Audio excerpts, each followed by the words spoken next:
Halo, selamat malam. Oke, masih siap-siap dulu sambil nungguin Instagram telling Yayasan Jari followers kalau misalnya sekarang kita udah live. Oke.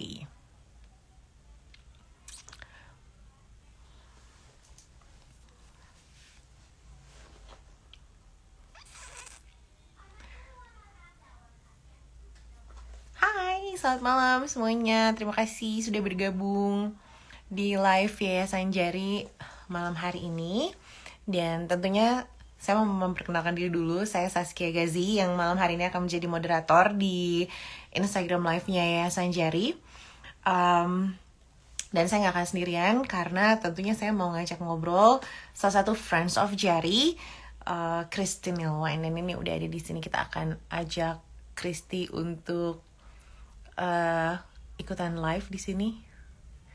Coba ya, Christy boleh ask to join live nanti biar saya approve di sini.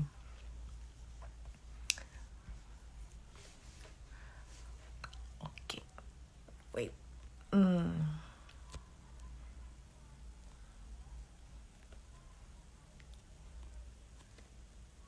Nah, ting.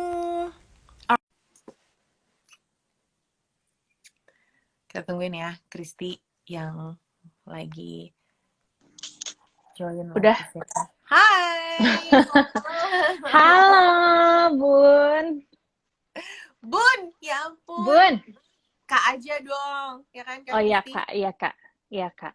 Kamu Kan kita kalau lagi di kalau Friends kalau of live Jari. sama Yayasan Jari tuh kamu ini banget ya, apa? Anggun banget gitu ya. Sebuah keanggunan yang dibuat untuk Yayasan Jari tersayang. Jadi malam hari ini tuh seneng banget diajakin jadi moderator di Instagram Live-nya Yayasan Jari yang merupakan rangkaian kegiatan Yayasan Jari dalam kampanyenya menuju masyarakat merdeka dari kekerasan. Ini tuh apa ya, align banget sih sama beberapa hal yang lagi banyak banget diomongin, terutama di my other community, Kristi. Jadi Hmm, kemarin baru aja selesai ngomongin soal stigma ibu tunggal di Indonesia. Itu kan juga oke. salah satu bentuk kekerasan ya. Hmm, Jadi hmm, hmm, hmm, hmm. kalau udah merasuki jiwa, terus jadi kita yang set our own boundaries gitu. Padahal sebetulnya itu bukan hal yang salah gitu menjadi ibu Iya, tunggal. iya, benar, benar, Tuh. benar, benar, Nah, benar. malam hari ini Saski barengan sama Christine Elwan, salah satu Friends of Jari, yang kami akan ngobrol, santai aja sih, ngobrol-ngobrol soal Hmm, hmm. merdeka dari kekerasan. Nah, uh, apa sih Friends of Jari? Friends of Jari ini adalah teman-teman di seluruh Indonesia. Jadi bahkan nanti kalau misalnya ternyata dari audiens di sini ada yang pengen, aku juga pengen jadi dong, mau jadi Friends of Jari seperti Christine atau menjadi relawan Jari seperti Saski, itu boleh banget ya bergabung di sini. Kita bergabung Iya dong. dalam sebuah apa namanya value yang sama untuk mengurangi bahkan menghilangkan angka kekerasan yang terjadi dalam masyarakat Indonesia, terutama untuk perempuan dan anak-anak gitu. Dan Oh. kekerasan ini nggak cuma dalam arti KDRT, fisik dan segala macam, ada luas banget deh si Iya. kekerasan ini. Nah, Christine Wan ini adalah salah satu Friends of Jari yang ikutan juga menjadi dewan juri lomba menulis. Aku lihat contekan dulu ya, Merdeka dari Kekerasan. Wah, ini kalau nggak salah tuh sebulan yang lalu gitu ya, saya baca di Instagramnya Yayasan Jari, dan ternyata entries-nya tuh sampai 500-an ya, 570, Iya. 570 Alhamdulillah banyak entries. banget tuh. Mm-mm, mm-mm. Hmm, Tapi Gimana apa ya? rasanya Seneng, seneng, seneng sih. menyuntik? Pertama, mari kita acknowledge rasa senangnya dulu ya, karena Ya, ya. apa banyaknya entry itu kan berarti at least orang tuh udah mau mengekspresikan ya, udah menyadari ada sesuatu yang berhubungan dengan kekerasan dalam hidupnya, baik sebagai penyintas, apa sebagai saksi atau bahkan sebagai pelaku gitu. Tapi juga bukan hanya itu, mereka sudah mencoba mengartikulasikannya gitu ya melalui tulisan gitu. So it's a good news bahwa kita punya 500 entry, cuma jurinya siwer gitu kan ya meriksainnya gitu kan. Sampai Iya, aku tuh ya. cuti, Sas. Aku tuh Sumpah, cuti dari kerjaan aku. Iya, aku cuti 3 hari ini. Beneran buat karena kita udah deket kan sama ya, sama apa waktu pengumuman gitu. ya. Ini pun udah kita tunda gitu. Dan aku nggak mau ngasal juga ya gitu. Kalau kayaknya ini dengan jumlah tulisan segini bukan sesuatu yang bisa di sambil-sambil gitu. Jadi akhirnya Ya. aku permisi saya cuti dulu sebentar gitu, mengurus Luar passion biasa. project gitu ya. Nah, tepuk tangan dulu untuk Friends of Jari yang satu ini ya. Karena bener loh, karena kan kalau Friends of Jari itu adalah mereka yang bersimpati pada kegiatan Jari, kemudian bersedia menyumbangkan tenaga, materi maupun dana untuk kelancaran kegiatan kampanye, kegiatan pencegahan kekerasan, kemudian juga menyebarluaskan informasi, terus juga bisa memberikan pelayanan dan pendampingan terhadap korban kekerasan. Nah, Christine ini salah satu andilnya berarti adalah menyumbangkan materi ya, tenaga ya, ke Tenaga. kemampuannya Christine Alwan untuk bisa membantu menjadi dewan juri di lomba menulis Merdeka dari Kekerasan. So, how do you feel when you read that Oh, 570 it's entry? very, it's very, I don't know ya. I don't know how to express ya, membaca. Karena ini kan ini tuh nggak ada yang fiksi. Semuanya kan yang datang itu either they tell it from a third person perspective or mereka ceritain dari pihak pertama gitu ya sebagai orang yang mengalami gitu. Untuk betul-betul membaca dengan terus terang aja ya, ini pembahasannya banyak juga secara teknis EYD dan lain-lain, banyak juga yang masih masih butuh banyak diedit gitu ya, butuh bantuan editor gitu. Tapi it's very raw gitu, pengalamannya tuh very raw dan suffocating, kayak sesek gitu, ngebacanya tuh gila ya. Ini beneran kejadian loh yang gini-gini gitu. Anak yang di-abuse sama orang tuanya gitu, anak yang di-abuse sama orang tua tirinya, ada yang di-abuse sama gurunya, ada guru yang kepala sekolah yang mendapati bahwa salah satu siswanya selama bertahun-tahun itu dibully sama seniornya gitu, dibully yang sampai di rape gitu ya. Dan ketahuannya tuh telat gitu, that kind of very emotional stories yang membawa kita ikut gitu ke dalamnya gitu ya. Dan aku ya perasaannya campur aduk. If you ask me how I feel, campur aduk, ada sedihnya, ada mirisnya, ada guilt sedikit ya, karena merasa gila gue tuh privilege banget sih gitu. I experience harassment gitu, I experience violence juga gitu, tapi nothing compare to yang mereka rasakan gitu. Dan mungkin karena kita juga, kamu sama aku, we have to acknowledge that we're privileged. Kenapa kita privilege? Karena kita diedukasi sama orang tua, sama guru-guru yang dari kecil kita udah bilang, pokoknya lo nggak boleh terima kalau diperlakukan seperti ini gitu. Jadi kita udah kebiasa untuk ngelawan gitu kan. Tapi kan ini kita, kenapa gue bilang privilege, karena nggak semua orang, banyak banget yang nggak diajarin kayak gitu kan. Culture-nya kan kita dibilangnya udahlah, jangan cari keributan. Betul. Gitu kan. Ya kan? Udah nggak usah cari keributan. Apalagi kamu tuh perempuan. Ya kan? Kamu jadi perempuan itu harus ada checklistnya panjang kali lebar gitu kan. Harus lembut, harus apa, nggak boleh ngelawan, harus pinter masak, harus checklist yang baik-baik aja tuh udah panjang, apalagi checklist yang kalau sama suami nggak boleh ngelawan. Ya kalau suaminya mukulin gimana gitu kan. Gitu kan.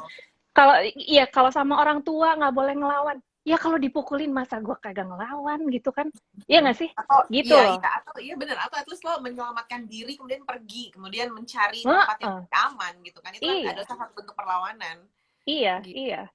Jadi dari 570 entries itu lo menemukan banyak banget cerita-cerita dari berbagai macam sisi ya. Dari berbagai macam sisi, bahkan ada dari pelaku gitu. Jadi ada beberapa pelakunya ini gini. Jadi ini juga menarik ya. Beberapa entry itu ada yang dari seorang ibu atau ayah kandung yang mereka tuh baru menyadari bahwa apa yang mereka lakukan sama anaknya itu adalah kekerasan setelah mereka tanpa sengaja gitu ya teredukasi gitu tentang definisi kekerasan tuh apa gitu. Jadi untungnya ini the good side of social media kan, kayak kamu bisa terekspos sama banyak pengetahuan baru lah ya gitu, nggak harus di kelas gitu kan, nggak harus melalui baca buku bahkan gitu. Dengan kamu follow the right accounts di TikTok aja, kamu bisa belajar banyak soal kekerasan, soal feminisme gitu kan. Nah ini orang tua ini, mereka tuh baru menyadari, jadi diceritain di situ gitu bahwa gue tuh baru tahu bahwa apa yang gue lakukan sebenarnya niat gue baik sama anak gue untuk mendisiplinkan gitu, untuk supaya dia jangan banyak mengeluh, supaya dia kuat gitu ya. Tapi ternyata gue melakukannya dengan cara yang salah gitu. Ternyata itu tuh kekerasan. Ternyata you're not supposed to slap your children gitu misalnya. Ternyata nyubit yang keras terus bahkan ngebentak yang sampai ngedonder gitu pun itu kan sebenarnya it's not good for the kid gitu kan. Ininya dari research lah ya membuktikan gitu.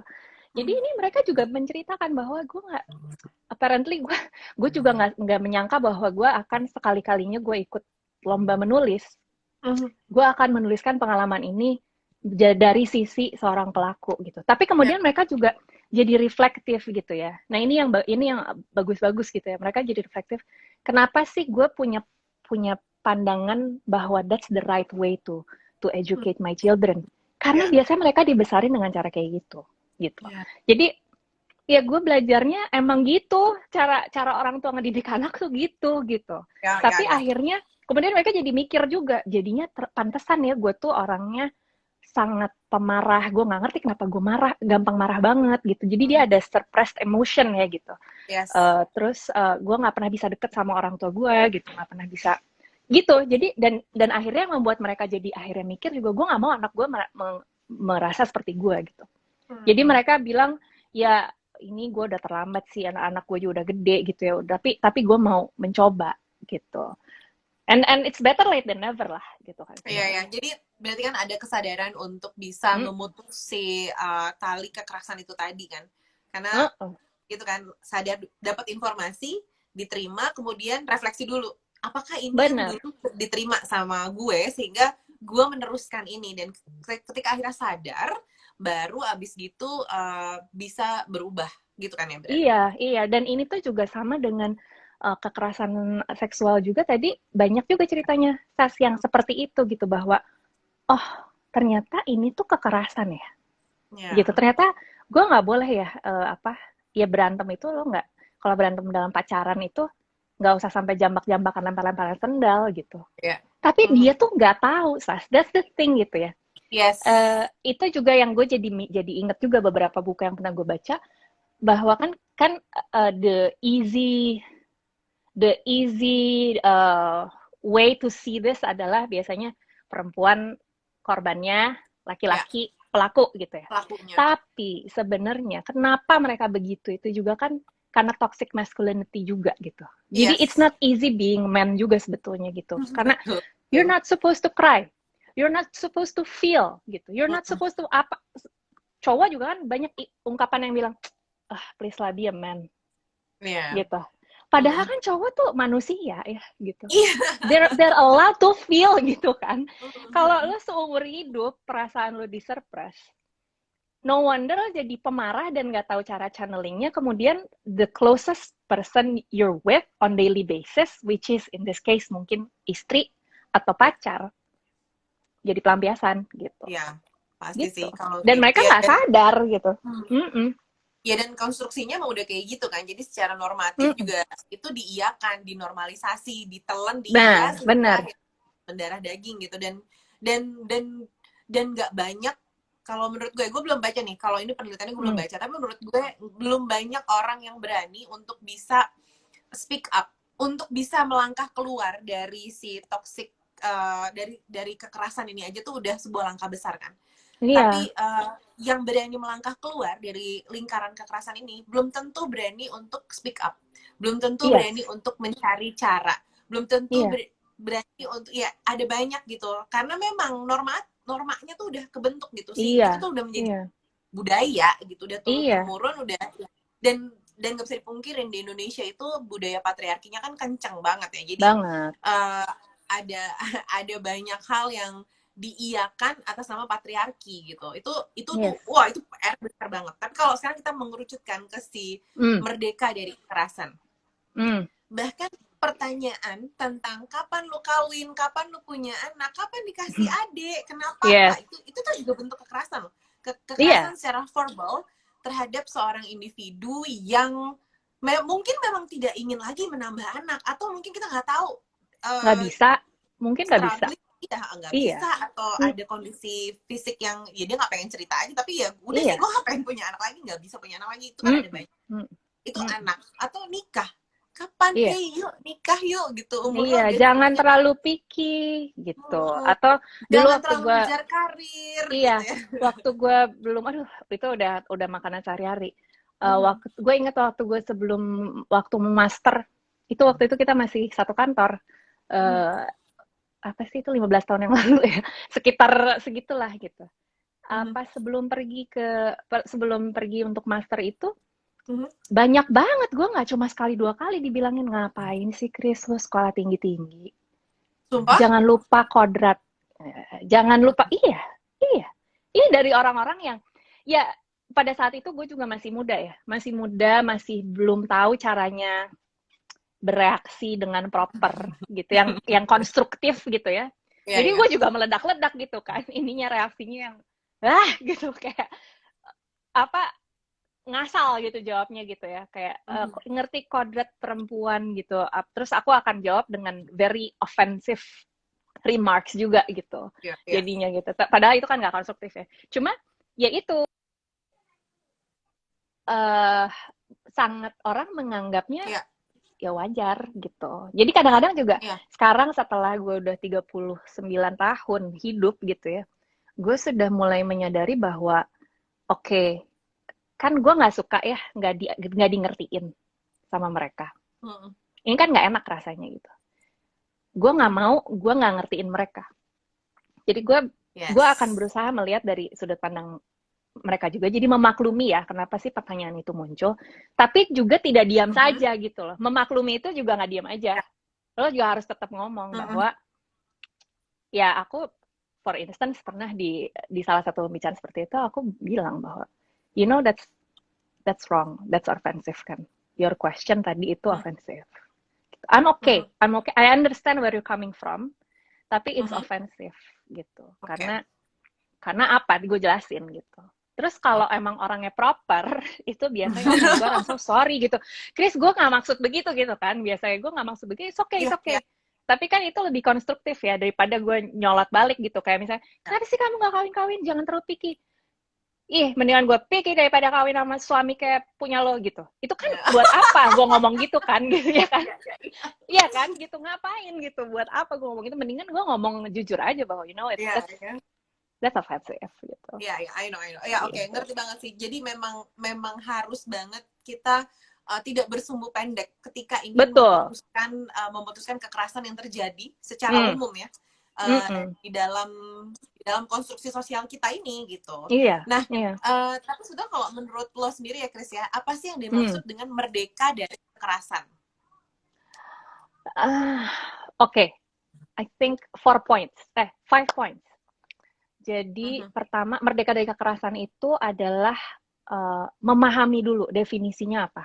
Definisi kekerasan itu apa, kita paham definisinya apa. Lalu begitu kita paham definisinya apa, kita tidak diam saja waktu itu terjadi, atau terjadi baik sama kita ataupun sama orang lain di depan mata kita. Ketiga, kita tidak melakukannya gitu ya. Kita tidak melakukan kekerasan tersebut. Keempat, kita juga mencoba mengedukasi, rekrut lah bahasanya, bukan edukasi lah, edukasi kayaknya very heavy gitu, kayak merekrut orang untuk juga sama-sama mengedukasi dirinya gitu ya, untuk memahami kekerasan itu apa, dan kemudian belajar untuk tidak melakukannya, belajar untuk tidak diam aja, dan yang terakhir adalah continuously improve, terus berkembang gitu, terus belajar apa sih yang 4 tadi itu, memahami definisi, tidak diam saja, tidak melakukan gitu. Terus recruiting more people itu dilakukan secara terus-menerus. Nggak bisa nih gue cuma ngomong sekarang aja pas IG live gue ngomong, tapi di hidup besok gue diem aja. Kalau kalau ada yang diperlakukan diheras, gue diem aja gitu. Atau kalau gue diheras gue diem aja, nggak bisa cuma sekali-sekali gitu. It's a continuous efforts gitu yang harus dilakukan. Itu I think ya, my definition of merdeka dari kekerasan. Oke. Tapi kan ada banyak banget, Chris, hal yang harus dilakukan untuk bisa menuju ke 4 hal tersebut tadi ya. Pertama, memahami definisi kekerasan. Itu nggak semua orang paham. Bahkan mungkin itu tadi yang kayak gue bilang, orang tuh nggak tahu kalau yang diungkapkannya itu adalah sebuah kekerasan. Ya kan? Kayak tadi yang dilakukannya itu yang nyubit anak gitu, kirain nggak apa-apa gitu kan. Padahal kan itu salah gitu. Nggak ngasih nafkah ke istri juga kekerasan, gitu kan. Iya. Kan sebuah kekerasan ekonomi. Atau mungkin membatasi gitu tanpa persetujuan keduanya. Kan ada tuh ya, kadang-kadang gini, pokoknya ini juga bisa terjadi gitu. Si istri bilang, gaji lo semua ke gue ya. Udah gitu nanti gue jatah lo. Nah, ketika tidak terjadi kesepakatan, itu berarti terjadi kekerasan kan. Tapi mungkin mereka berdua nggak tahu kalau itu adalah sebuah kekerasan. Nah, apa sih yang harus kita lakukan yang pertama kali untuk memberitahukan luasnya definisi kekerasan dalam konstruksi sosial gitu? What do you think? Apa yang perlu kita lakukan pertama ya? Yang the first step ya. First step tuh itu tadi sih, lebih ke memahami dulu aja definisi kekerasan tuh apa. And be open minded. Kecil-kecil, Iya, open minded aja, jangan ini ya, gue kemarin baru baca bukunya si Adam Grant itu yang Think Again. Kita tuh sebenarnya ada penyakit manusia. Semua manusia punya penyakit ini, by the way. Yang adalah mungkin kalau bahasa sehari-harinya kita tuh kekeh gitu ya. Bahasa Bandungnya kekeh gitu. Ngotot gitu bahwa kita tahu apa yang kita tahu dan kita nggak perlu tahu apa yang kita nggak tahu gitu. Nah itu tuh adalah cherry picking sifat itu tuh adalah sifat manusia yang gue juga bersalah untuk sifat itu gitu ya. Tapi kita at least kita pertama harus menyadari itu dulu dan mau belajar gitu, bahwa look, naturally kita kenapa banyak aktivis tentang kekerasan.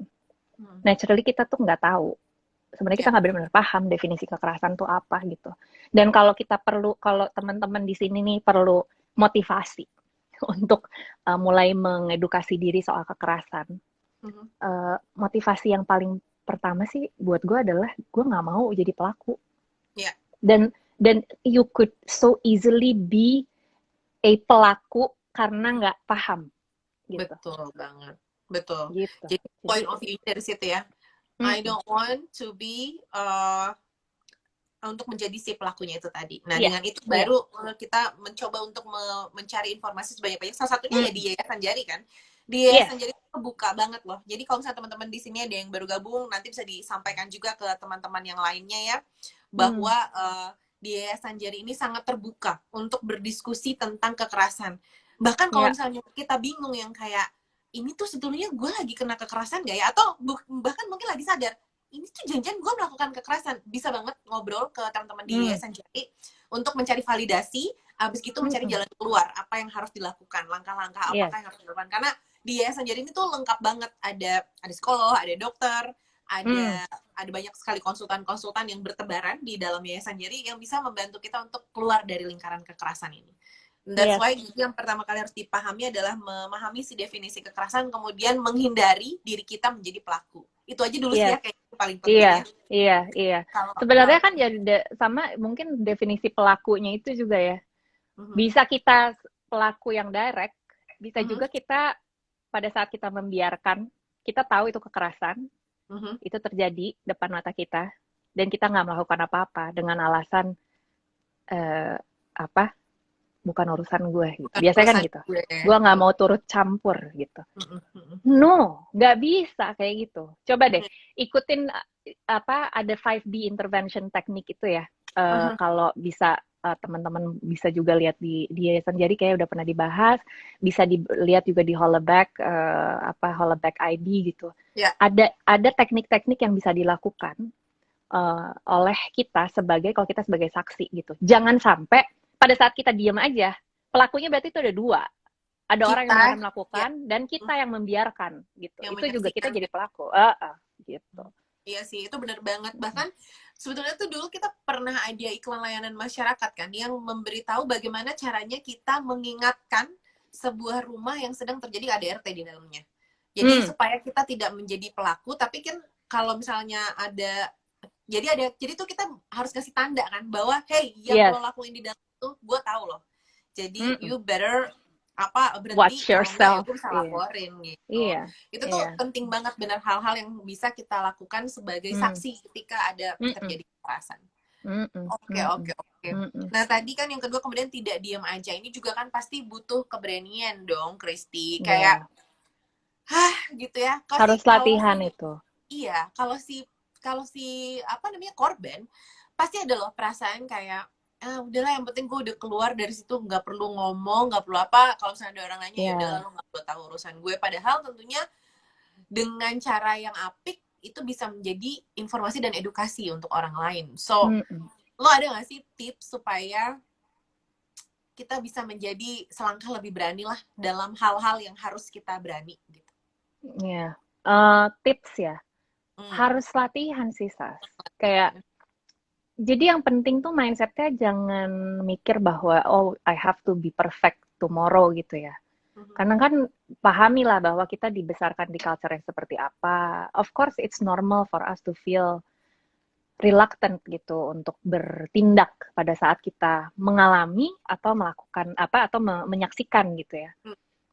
Gue pun sampai sekarang sampai ya sekarang udah enggak, tapi sampai beberapa tahun yang lalu itu gue masih frozen gitu, kayak freeze waktu gue di apa mengalami kekerasan verbal dalam sebuah meeting. Hmm.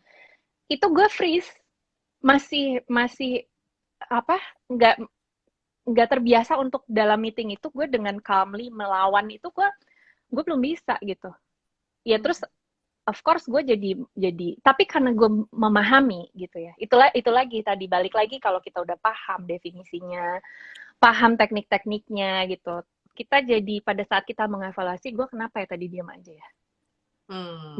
gue freeze tuh kenapa ya gitu, harusnya gue gimana Mhm, gitu. mhm.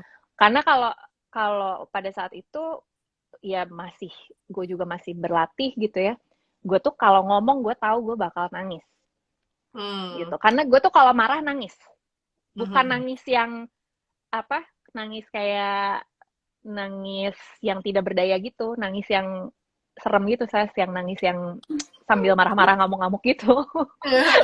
Gue juga nggak mau kan, menurut gue itu juga bisa mendilute Ya. message gue kan gitu, kalau gue sampaikan sambil menangis. Jadi tapi gue mengevaluasi lah gitu, mengevaluasi, dan again gue browsing, I educate myself gitu, gimana sih caranya gitu ya, ada breathing technique dan lain-lain gitu.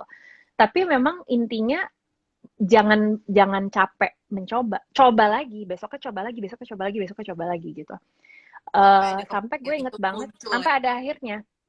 Gue inget banget pernah gini, ini pertama kali gue, oke, gue bisa, berarti gue udah bisa nih sekarang, gue udah nggak ada rasa takut lagi, karena apa, gue lebih fokus ke, gila gue nyesal kalau gue nggak melakukan apa-apa. Hmm. Jadi Hmm. lagi di airport, Oke. baru mendarat dari ada bisnis trip domestik, Oke. jadi penuh, pesawatnya itu penuh gitu ya. Terus agak malam lah ya, jam 9 gitu kita mendarat, capek, gue tuh capek gitu ya, mood is very udahlah gitu, capek gitu. Terus ada bapak-bapak Hmm. bersegeng gitu, bapak-bapak, gue nggak tahu mereka apalah gitu ya, tapi dia udah pakai baju batik kayak juga dari abis dinas dan lain-lain. Pokoknya they look respected gitu. Oke. This gang of bapak-bapak catcalling Uh. ya. Jadi gue jalan cepat kan, gue jalan cepat melewati mereka. And then I heard them whistling. Gue dengar Ya. mereka siul gitu. Hmm. Gue sampai, ini beneran gitu? Did this just happen gitu kan? Terus tapi beneran mereka yang gitu, Hmm. cantik nih gitu, kayak cantik nih bro gitu, you know, the bro Ya, bro ya. conversation ya between mereka gitu. Gue diamin sekali, tapi gue emang mungkin lagi capek juga ya. Hmm. 2 kali gue berhenti, gue ngebalik gitu, gue tanya, Bapak ngomong sama siapa itu? Karena nggak ada orang lain di sini. Oh enggak Mbak, mereka langsung gitu ya. Kalau kalau oh enggak Mbak, saya ngomong sama siapa? Wah udah, Bapak tahu nggak itu sangat melecehkan. Itu sangat melecehkan. Saya tidak terima Bapak kayak gitu. Gitu. Terus mereka masih mencoba. Jadi si Bapak yang aku tunjuk itu, yang memang ngomongnya aktif itu, dia masih defensif. Temennya berusaha melerai. Terus karena gue ini I don't know if this is konstruktif atau enggak, tapi I felt the need to not just ngambek gitu, tapi kayak I pull him ke security. Jadi sini Bapak ikut saya, sini.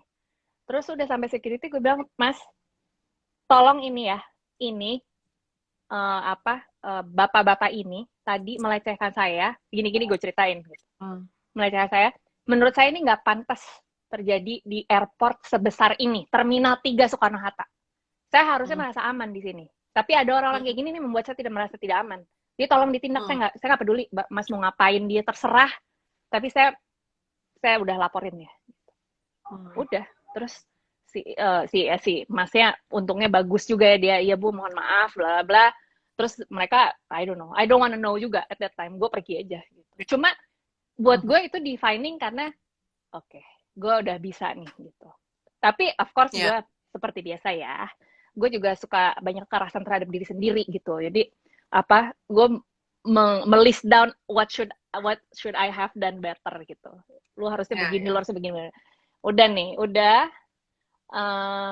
cuma setiap kali setelah itu ada beberapa kejadian lagi gitu ya. Gue pernah di pabrik, ada catcalling lagi gitu. Itu paling sering sih kayaknya si catcalling ini catcalling, ya. Terus gue pikir, jadi selalu di benak gue berpikirnya mindsetnya adalah kalau gue nggak bilang, nggak ngasih tahu nih orang dia salah,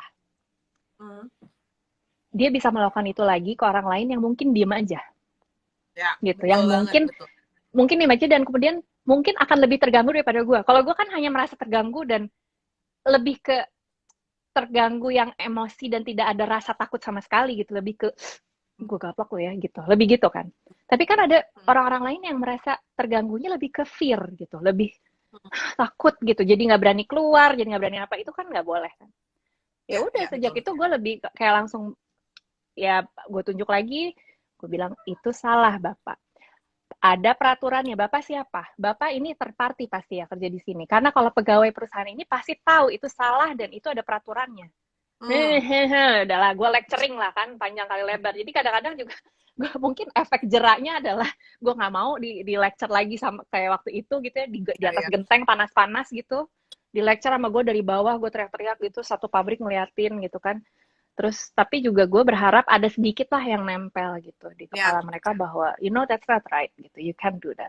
Tipsnya itu, jadi tipsnya you have to exercise terus gitu ya, dan nggak apa-apa kalau first time, second time masih you need to exercise, you need practice gitu. Dan kedua, surround yourself with people who empower you.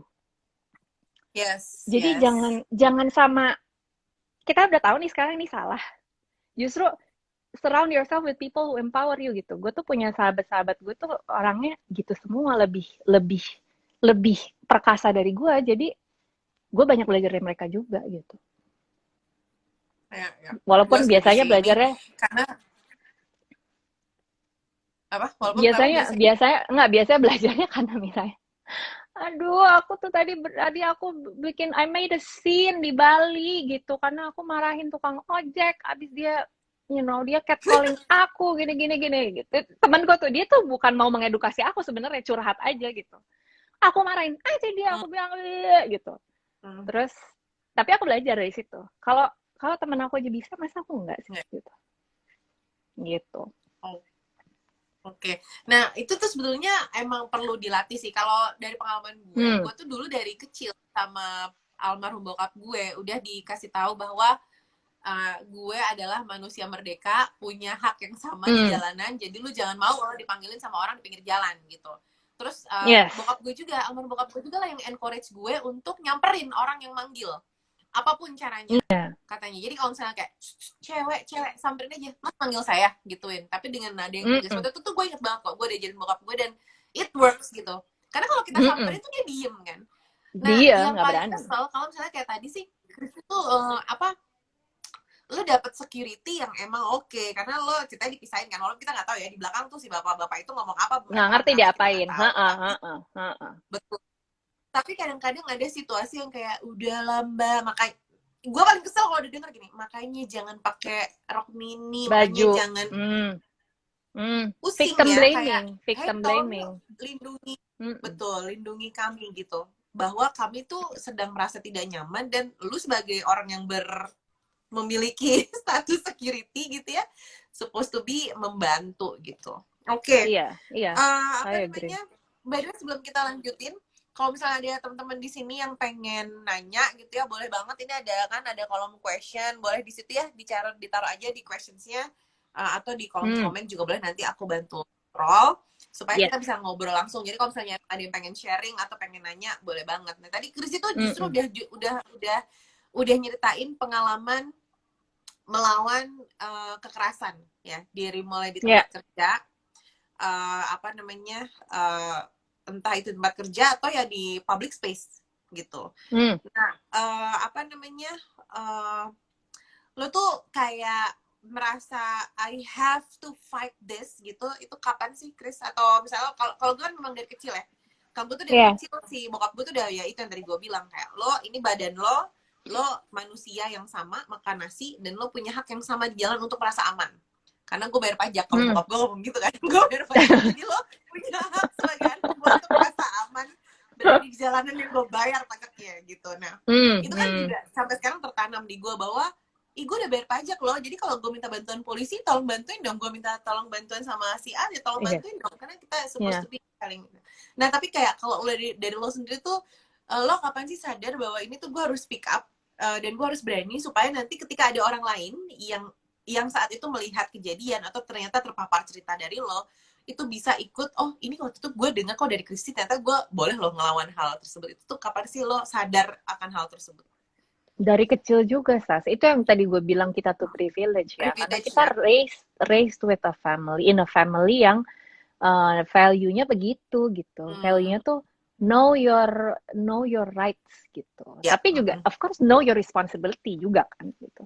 Kayak Betul. dari kecil tuh gue diajarinnya gitu kayak apa lo ini adalah, ini namanya hak tuh adalah ini namanya tanggung jawab, ini namanya integrity, ini namanya itu tuh udah kayak pembicaraan sehari-hari gitu ya. Pada Tiap saat malam kita ya lagi misalnya makan. exactly lagi makan malam gitu, apa cuma cerita tadi apa di sekolah gitu, terus kok kamu diem aja gitu, kamu kalau ngelihat Betul, temen kamu betul. di gituin, kamu jangan diem aja gitu, harus ya kamu ya at least nggak usah ngelaporin, tapi at least did you come and soothe your friend gitu after that happen, atau did you do something gitu basically kan gitu. Ya, Jadi udah ditanamin bahwa you have a role, no matter how small, ya.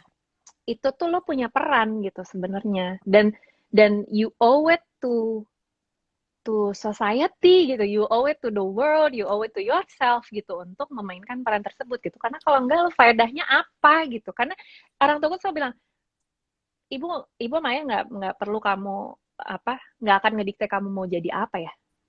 Tapi kamu tuh harus jadi orang yang berguna aja sih buat society gitu, yang ada manfaatnya gitu buat society gitu. Hmm. Terserah mau apa, kayak mau jadi Sekecil dokter, apapun tuh mau ada. jadi gitu. Iya, tapi harus ada manfaatnya. Otherwise, why are you here, guys? Gitu kan ininya apa? Iya, Obrolannya gitu. benar-benar. Ngapain lu eksis gitu. Gitu. Iya, ya. Oke. Nah, tapi mungkin nggak sih, Chris, kita tuh merdeka dari kekerasan? Mungkin nggak ya? Mungkin Hmm. nggak menurut lo? Mungkin kita harus cautiously optimist, ya kan? Wow. Mungkin, I tapi love the panjang. optimism. Optimism, tapi ya itu cautiously ya, bukan blind optimism, tapi cautious optimism. Mungkin banget, tapi it takes a lot of work gitu, a lot Betul. of thinking, ya, a lot of thinking, a lot of searching, a lot of going outside your comfort zone. Jadi harus mau, itu gak nyaman, Sas. Emang nyaman teriak-teriak sama orang di atas genteng pabrik gitu, panas gitu kan, terus Abis jadi lah pusat ya. perhatian. Iya. Heeh. Di airport diliatin orang, aduh si Mbak itu kenapa, si Mbak itu tantrum, kenapa tuh gitu. Pasti kan Iya, orang-orang, gue yakin 100% gue yakin ada ibu-ibu yang lagi sama anaknya bilang, lu jangan kayak gitu ya nanti kalau udah jadi asli, perempuan. asli, asli. Jangan malu-maluin gitu. Itu kan ada kan. Tapi Hmm. ya ya kita harus mau mengalami ketidaknyamanan itu, keluar dari zona nyaman itu karena itu melakukan sesuatu yang benar gitu. Mhm. Terus itu juga apa mungkin merdeka dari kekerasan, tapi kita harus praktis selective hearing juga gitu ya. Hmm. Kayak komen-komen apa kok nggak ladylike sekali teriak-teriak gitu. Iya. Atau kok nggak ladylike sekali marah-marah tantrum depan publik gitu. Itu kan nggak perlu didengar yang kayak gitu-gitu gitu. You have Iya. to listen to those voices who encourage you to do the right thing kan gitu sebenarnya. Jadi selective Pokoknya hearing gitu. kalau udah dengar komentar negatif, as long as itu beneran negatif ya, kayak Yes. nggak ada gunanya buat diri kita, nggak ada yang bisa diambil baiknya, udah beneran kayak itu dicuekin aja karena Iya. ya memang menuju Roma pasti butuh perjuangan kan, nggak mungkin bisa dicuekin Exactly langsung. gitu. Iya, jadi harus ada a lot of itu practice, a lot of understanding juga ya tadi gue bilang gitu ya. Kadang-kadang pada saat kita melihat atau kita mengalami kekerasan gitu ya, yang sifatnya kan kekerasan itu yang ada tadi yang ada di zona abu-abu itu ya, Sas, yang Iya, iya, sebenarnya itu kekerasan, cuma lu nggak tahu aja gitu. iya, iya. Itu juga kita harus ada itu harus bisa paham kenapa sih nih orang bisa kayak gue pernah merasa sangat disakiti ya Hmm. oleh pertanyaan yang sebenarnya sangat simpel gitu. Hmm. Si Kristi itu eh, kenapa ya udah umur segitu nggak nikah? Apa? Belum nikah Belum gitu. nikah. Belum nikah gitu ya. Hmm, apa orang itu menanya ke orang lain, ke sahabatku, tapi tidak tahu bahwa aku tuh mendengar. Jadi ini kayak lagi di speaker gitu, Oh, apa oke. teleponnya gitu. Terus aku sangat tersakiti gitu ya. Tapi tersakitinya kenapa ya? Aku tuh juga di situ tuh nggak karena udah banyak praktis. Jadi aku berusaha untuk nggak defensif gitu dan berusaha untuk understand gitu, berusaha untuk memahami gitu. Sebenarnya ini apa sih pertanyaannya tuh datang dari mana gitu ini orang gitu. Apakah apakah dari bad place gitu atau dari sebenarnya a good place, they just don't know that it's actually hurting gitu, it's actually Hmm. kekerasan gitu ya. Ya, ya. Yang akhirnya itu understanding menang di situ, understanding menang. uh, dan dan aku memikirkan cara yang konstruktif gitu untuk mengatasi itu gitu, untuk Hmm. kemudian juga berpikir bahwa ya it doesn't matter gitu. Gue nggak terlalu ini juga kok, nggak terlalu sebenarnya kan. Kemudian selective hearing tadi juga kita perlu perlu perlu terapkan siapa sih yang suaranya berarti buat kita gitu kan. Ya. Kalau orang yang komen-komen tapi sebenarnya kan karena kan kalau sahabat-sahabat aku, keluargaku, mereka tahu kenapa gitu. Ya kan? Hmm. Mereka tahu nothing to be ashamed of, nothing's wrong. It's just my decision aja gitu. Hmm. Hmm. Dan mereka nggak akan pernah nanya itu gitu. People who matter to me won't be asking me that question gitu karena Iya. mereka benar-benar tahu gitu kan kayak oh, ini anak ini orang keputusan-keputusan kayak gitu tuh diambil secara sadar gitu, bukannya bukannya apa karena ada sesuatu yang salah gitu, enggak gitu. Dan itu penting banget sih tadi pertama selective hearing, Mm -mm. kemudian kita tidak ini Kenapa delay. sih nggak terus ya? Iya, iya, iya, nggak. Iya, Itu delay maksud kayak. gue si selective hearing itu penting banget supaya kita tahu kan Mm yang -mm. mana yang perlu masuk, yang mana yang enggak. Kemudian tapi yang kedua Mm juga understanding itu tuh juga penting gitu sehingga -mm. ya akhirnya kita bisa tahu kenapa pertanyaan itu datang. Nah, ketika kita tahu, Iya, ketika kita tahu kenapa pertanyaan-pertanyaan yang sebetulnya ini mengandung kekerasan itu datang, kita bisa kasih feedback yang konstruktif gitu kan ya. Sehingga iya, si iya. orang-orang itu tadi sadar bahwa, oh ya sorry deh gitu. Gue baru aja kok menerima DM dari atasan gue.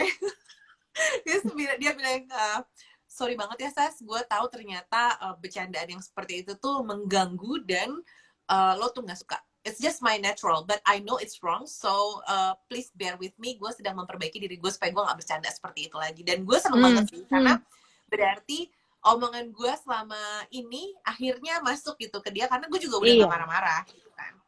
iya, iya. Udah marah-marah terus dan ternyata akhirnya masuk, terus dia tiba-tiba minta maaf aja gitu, padahal gue nggak lagi ngebahas apa-apa, dan itu dalam situasi yang sangat kondusif, yang sedang tidak terjadi bercandaan yang biasanya dia lakuin gitu. Jadi gue kayak, Iya. kenapa kayak Anda baru saja sadar?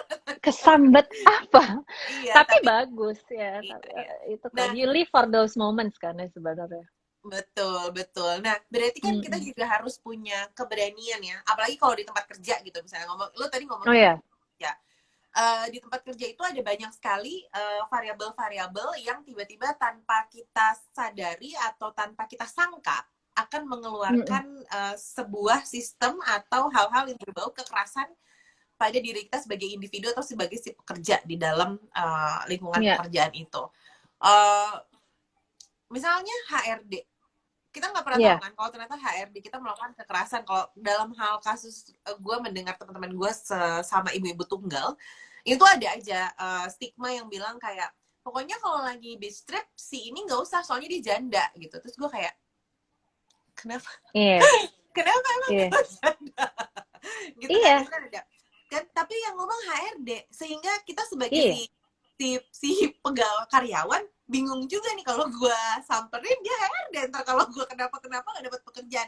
Itu kan yang harus kita pikirkan secara taktikal, supaya yang tidak nyaman tersampaikan, tapi posisi kita juga tetap aman ya, orang kita lagi bekerja gitu di situ. Lo ada hal yang ingin lo sampaikan nggak terkait hal tersebut itu? Oke. Pertama, kalau itu terjadi, ini again balik lagi edukasi, harus paham definisi kekerasan tuh apa gitu. Terus kedua, apa yang harus paham juga, coba apa yang kita harus edukasi adalah, ini perusahaan atau organisasi tempat gue bekerja, itu infrastrukturnya tuh kayak apa? Bukan, I'm not talking about infrastruktur gedung, tapi sistem, regulation, values, kemudian yang resminya ya, kemudian pengejawantahan values tersebut itu bagaimana, itu kan penting.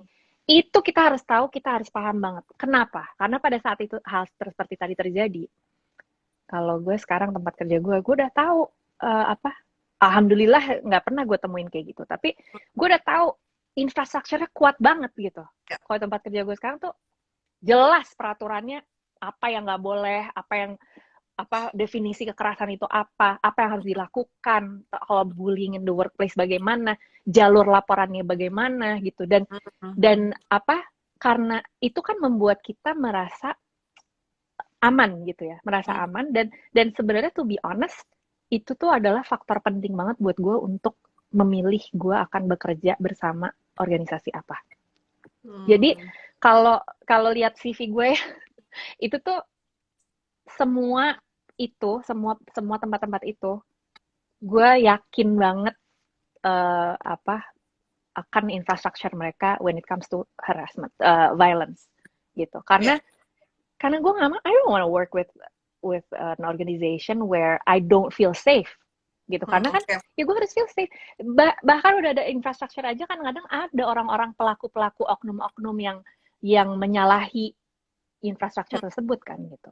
Jadi first step itu adalah make sure bahwa kita bekerja di atau bersama organisasi yang values-nya sama, yang juga memang punya infrastruktur in place to protect us as a woman, as a worker gitu ya.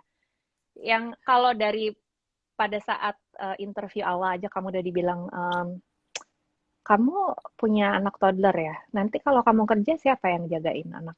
Ya bukan urusan lu ya, gitu kan? Terus atau kamu ada rencana menikah atau punya anak dalam waktu dekat ini?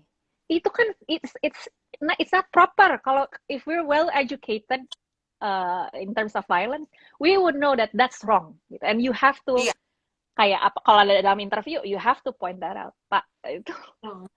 I'm so sorry, but that's not the right question to ask me. It's improper gitu. Iya, benar banget sih, benar banget. Dan nggak semua orang memiliki privilege kan, seperti yang tadi lo bilang, kita nih lumayan lah ya ada privilege tertentu yang ya membuat kita mengucapkan syukur alhamdulillah gitu kan. Tapi kan ada banyak orang yang tidak mendapatkan Iya, privilege iya. tersebut, mau nggak mau harus masuk di lingkungan pekerjaan yang mungkin dia nggak tahu value-nya seperti apa, tapi penting dia dapat duit bisa buat makan. Nah, kayaknya tuh kita harus melebarkan Yes. tangan ya ke teman-teman kita yang tidak memiliki privilege untuk bisa kita bantu Iya. supaya mereka berani speak up atau at least berani mengamankan dirinya dari kekerasan yang mungkin banget terjadi. Ini ada satu komentar sini, ada sharing dari Dwi Putri Laras. Lo bisa baca nggak sih? Ya, bisa, gue bisa. Nih, ketika saya berani speak up pelecehan yang saya alami, saya dibilang sakit hati karena ditinggal cowoknya. Dipertanyakan kenapa baru ngomong sekarang dan pelakunya malah dipromosi di kantor. That's wrong, right? That's wrong. That's wrong. That's Maksud wrong. gue, udah ada keberanian untuk melaporkan pelecehan yang dilakukan aja, itu udah satu poin plus loh. Harusnya perusahaan yang baik itu langsung merangkul. Iya. Kayak, oke, rahasia, ini adalah cerita yang confidential, kita akan keep dan kita akan cari tahu bagaimana si pelakunya ini sampai sekarang, bukan malah mendapatkan promosi. Mudah-mudahan Dwi Putri Laras bisa mendapatkan tempat kerja baru ya yang lebih baik gitu. Iya, karena terus terang menurutku juga kadang-kadang ya kan kita biasanya kita mungkin nggak terlalu well reverse gitu ya soal peraturannya di kantor itu segala macam, sampai terjadi sesuatu barulah kita tahu bahwa oh my god, there are so many loopholes gitu. Ya udah leave aja gitu kalau kayak gitu, dan nggak perlu dipikirin yang dibilang saya dibilang sakit hati apa. Itu tuh kenyataannya memang again ya, ini makanya gue bilang tadi mungkin tapi masih panjang perjalanan, and I'm not talking years, I'm talking decades gitu.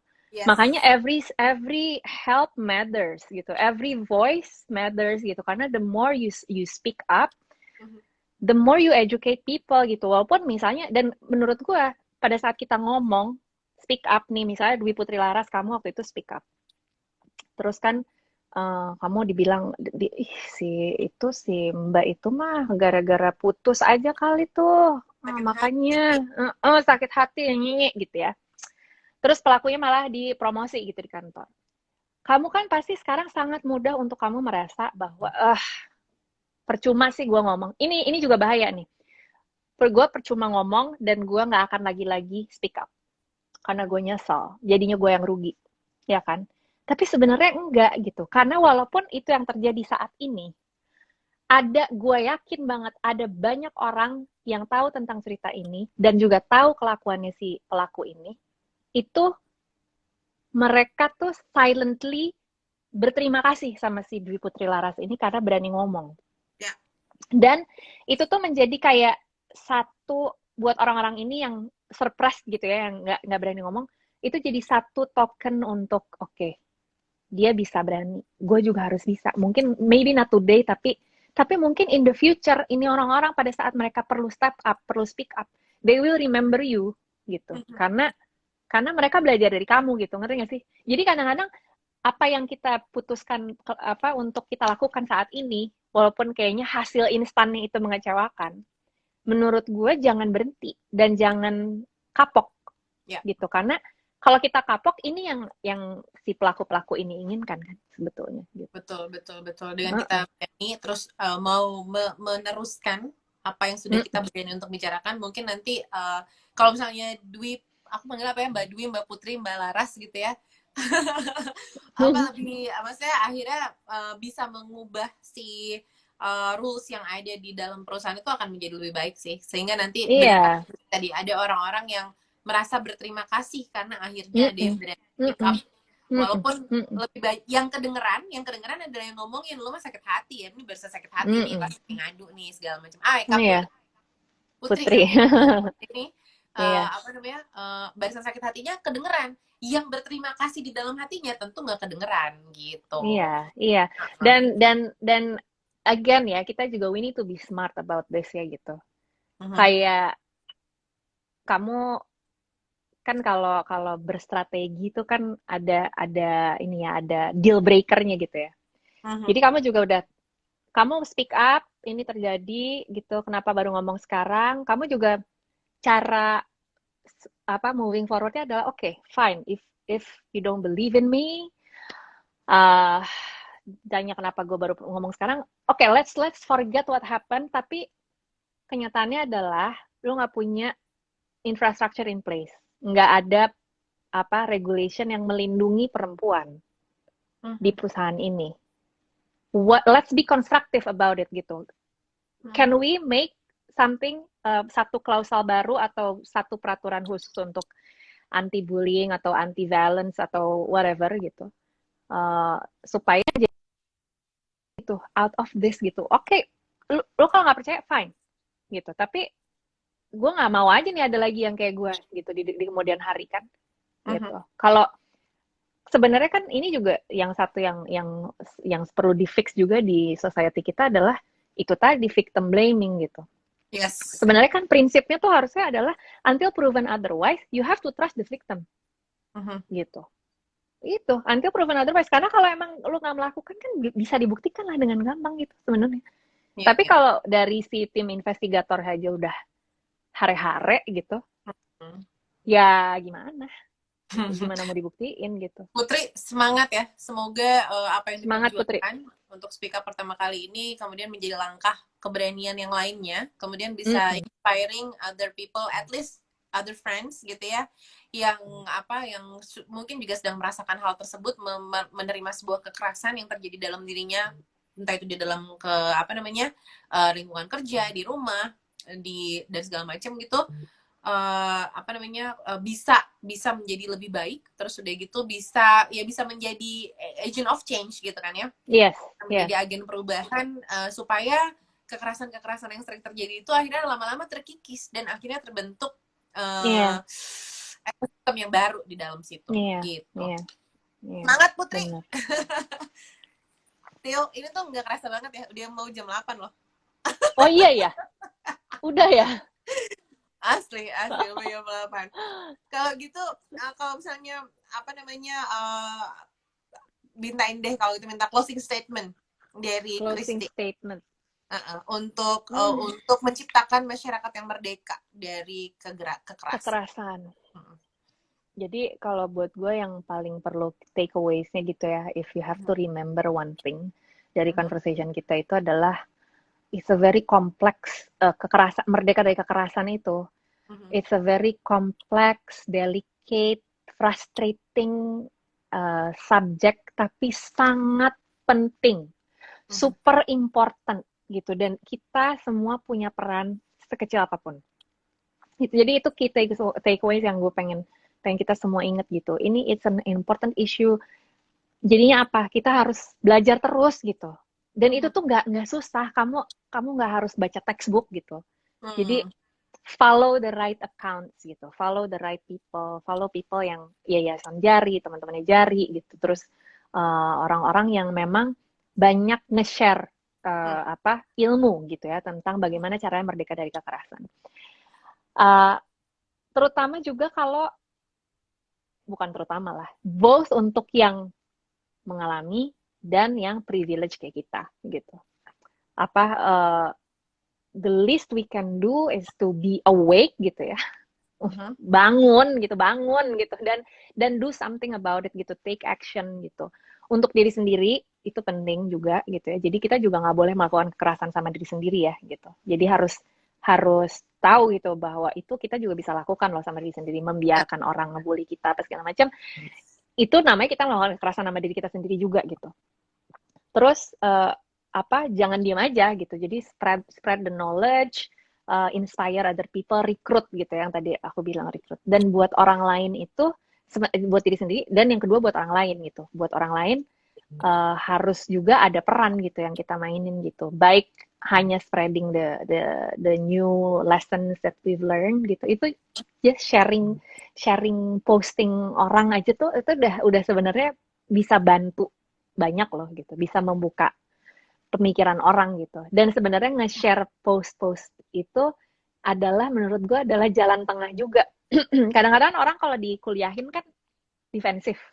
Yeah. Sementara kalau kita nge-share kan I'm not talking to you gitu. I'm just I'm just sharing gitu, I'm talking to my audience gitu. Jadi itu lebih lebih jalan tengah di mana mungkin orang juga lebih terbuka untuk menerima gitu. Dan kalau kita terus-terusan nge-share setiap hari on daily basis, mungkin orang jadi terbuka gitu. Jadi lama-lama bisa pelan-pelan belajar sedikit sedikit sedikit sedikit, lama-lama progress banget gitu, jauh gitu ke depan.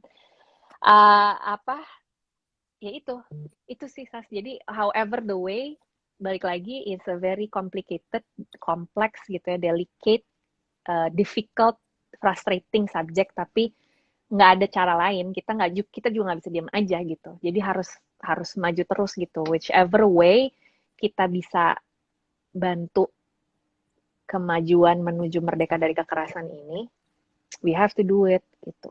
Nggak, the reason why I'm saying this is because it's not that difficult gitu. It's Ya. lu nggak harus jadi aktivis gitu, yang tau gak sih yang demo gitu, nggak harus gitu juga. Find your way aja, nggak Ya. apa-apa. Kayak even if it's just in the family, gue punya teman yang dia sangat ngotot gitu untuk mengedukasi keluarganya yang very narrow minded. Dia tuh beneran sampai bikin presentasi apa, terus dia kumpulin tuh keluarganya habis makan malam, dipresentasiin tuh semua, ini kekerasan, ini lu tuh nggak boleh begini, bla bla bla bla bla bla gitu. Ada yang kayak gitu. Ya. Atau as simple as tadi gitu, sharing konten yang memang educating dan ringan, tapi sebenarnya mudah dipahami dan sebenarnya bisa sangat berguna gitu. That's my closing Baiklah. statement. We have do something, educate yourself and do something. Ya. Got it banget sih, Christy. Thank you so much. Jadi kalau misalnya gue bisa wrap, ini sebetulnya merdeka dari kekerasan itu mungkin kalau dari sisi individu aja sendiri gitu ya. Dari sisi kita manusia yang paling kecil, satu orang doang aja. Kalau kita bisa merdeka dari kekerasan, artinya kita berani untuk tidak diam, kemudian berani untuk speak up, kemudian berani untuk bisa merekrut orang-orang di sekitar kita untuk bisa meneruskan. Kalau bahasa anak zaman sekarang, amplify, mengamplifikasi. Benar.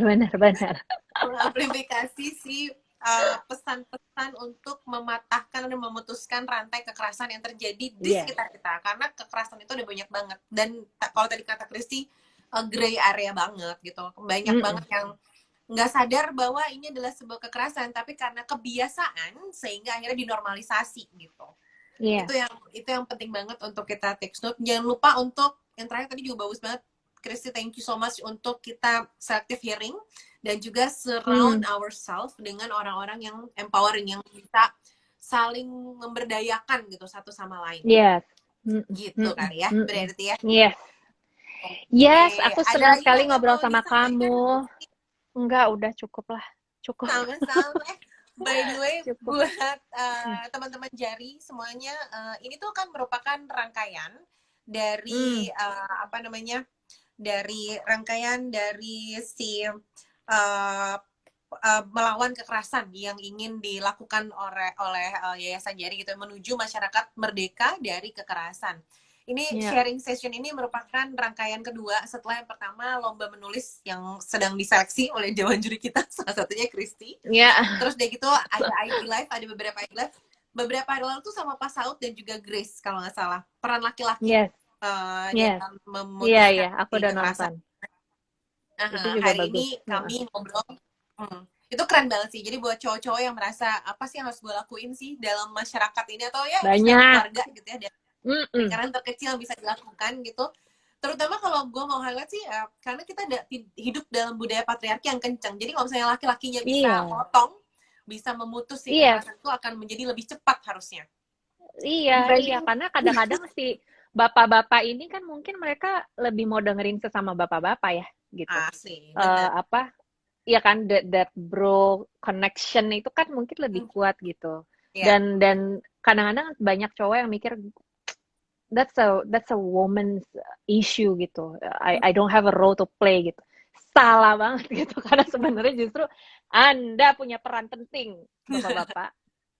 Wah, ini ada yang nanya nih, gimana cara jadi teman Jari dan berkontribusi untuk membantu advokasi? Is this your friend? Oh, Vicky, this is my team. Oh, my And team. Hi, he's a Vicky. very ini, he's a very apa, very good advocate to have sama Jari. Jadi tinggal gimana Sas, tinggal Tinggal ini ini udah di aja, drop nih di sini. ya. Bisa Nanti langsung. kita akan kontak Vicky.